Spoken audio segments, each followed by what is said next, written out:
అమృతం శ్రీరామ కీర్తనం సుకృతం ఈ రామచంద్రుడే లోక రక్షయని అంతరాత్మ పలికే జగదానందకారక జయ జానకి ప్రాణనాయక శుభ స్వాగతం ప్రియ పరిపాలక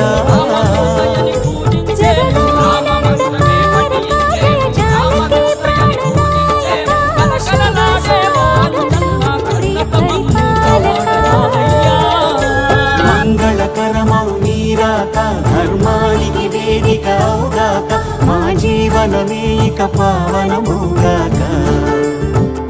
నీ పాలన శ్రీకరమౌగాక సుఖ శాంతులు సంపదలిడుగాక నీ రాజ్యం ప్రేమ సునాయమౌగాక